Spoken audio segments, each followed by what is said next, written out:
Chengsi nanti tum kata we dak kewang pot ni nang choro lo dan nili jasmet ko pacini kan tu mengalai lo ason non nili han public pen rat pen nili pan bet karju ason do serat asap tum yang na ju nang ko lo thì kacini ke bohat kacini athai pu nang mathasi nili itir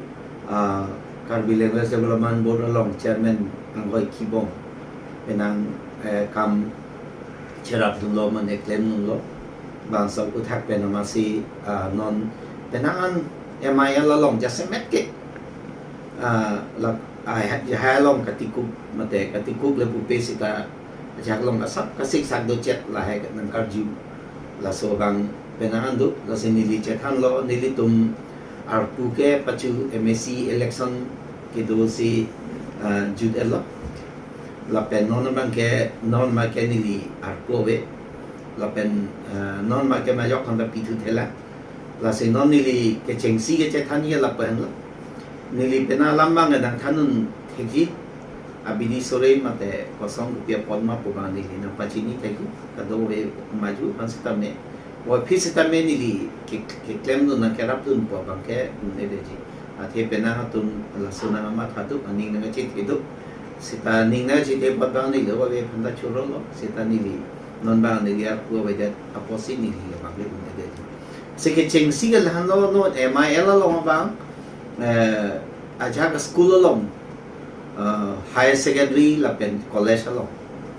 nong high secondary bobelo senior secondary pen college lo aja ka long Karbi language admission la so option la so long ka la si non puta ke endia ning hang up do seta la so option la veda ga jo ni enong veda kana aja ka tombang ke la principal la tombang kosong ka mat lo ne seta la tombang teacher ma aja tum han ke teacher rawi popo aja ke asona song ko pini alam the than pen ke kroi la song du si nili la so putha ra prang da than lo la so ke thaba bang ke la ke high secondary council la pen seba la long ni pen ke thang la me lo ting portal lang tum main portal long do lo la so school mate la so institute along mate college along ko pia subject si dak ke thanji ke do la bang ke school authority tum si decide la tum si hala portal long subject che thaji la ke seba mate high secondary council long thanga chera bole la dak ke la tum si amen pa tham nang po la ke principal si chini lo la ke principal si arput do lo la sidak social organization jasimet la KSA tu mabang la so bang silang dun cari nang po la pendera bang ke hadak school SMC tu bang la so cepatil pidu nang po la lo ikithet naya ada nililong lam non pu anta nili than te penang than lo sita nili pan mani phone penang lobom lang WhatsApp penang lobom lang SMS penang lobom pen hala FB long ta inbox along mani gala ni pini ke chipo sa long ta lahai da dupik la nasi la bangke la si nili pen bangke nili ge lan non bangke klemon thek the ji la si la ke authority la si ke hai CM non kibom apane ar judam lo kon te alang li nang parun thek po pen non education em ta ka preng do lo Richard Tobi ke hai la se lang li tum plan gi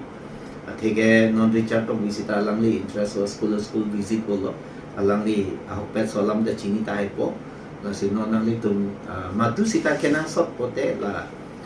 CM ke hai kali te EM ke hai la tum long le nang li tum humri ignore la tum sibang nang pan ke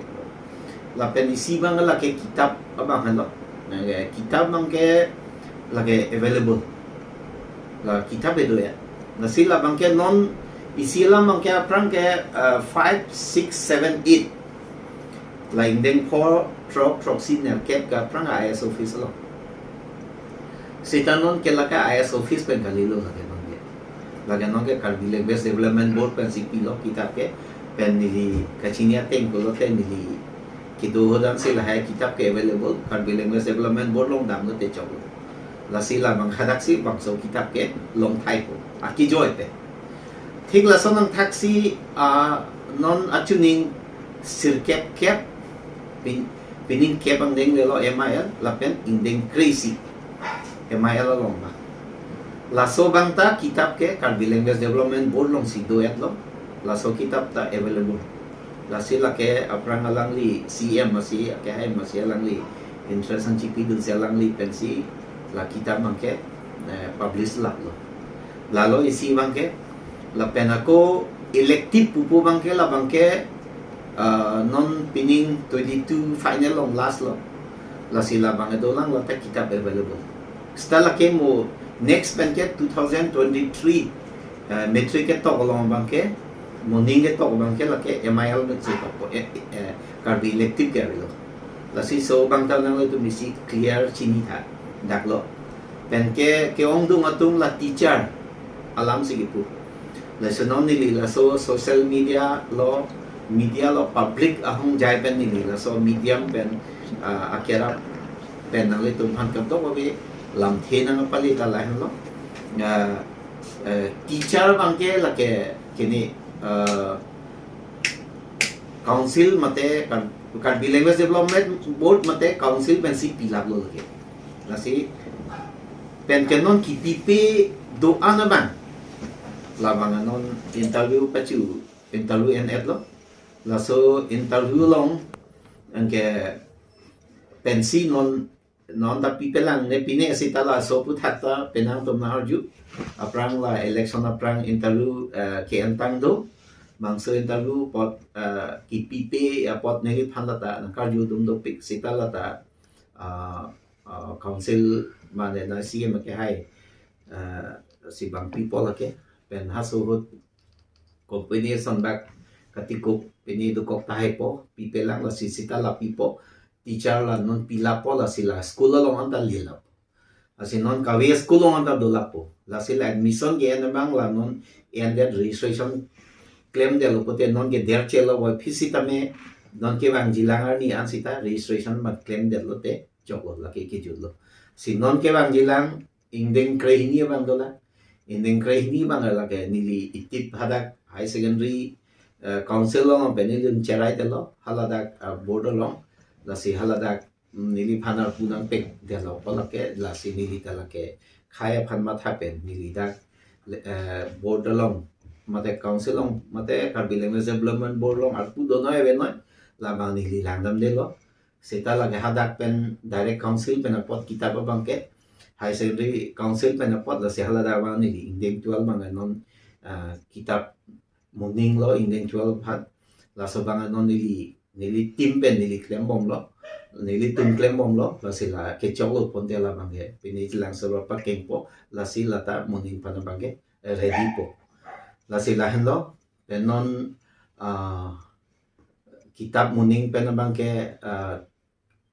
la MIL do anta la ke state government pen si people la si la ke free of cost ji la pen la private school tum anta la ke non ko ke la council pen ke private school do an do man bang ke private school puna private college puna mate private junior college puna lai do man ta council pen si pilap bi council pen si la ke ki joy pen si pilap bi la bang ke decision ke do tang lo la si la bang ta la private school mate private college sum ta ke ma thaji athai ave sita mu la state government pen lo pulon te la bang ke nam ngi sita dor bang so e pusita private school private tum hana bang ke nam ngi la bang nili Assam Textbook Corporation bang ka chingbai ko bang si la so bang ke dolo la hen lo la si non kitab puthot ako la pen a ber tum hana bang ta non pachining ni doan pa approve ye phan claim lo penanang dengan lo nona sab dolak la si la hayang deng chun et lo plong te la bang ke hala pini pensi people la ke government pensi la ta people la si nili kadoga be phan ka pachini ga la no the kadoga be ta nili phan penang lang kar judo o posini la no tina phanda thak dun et ke un edeji la so yo ni si ni non la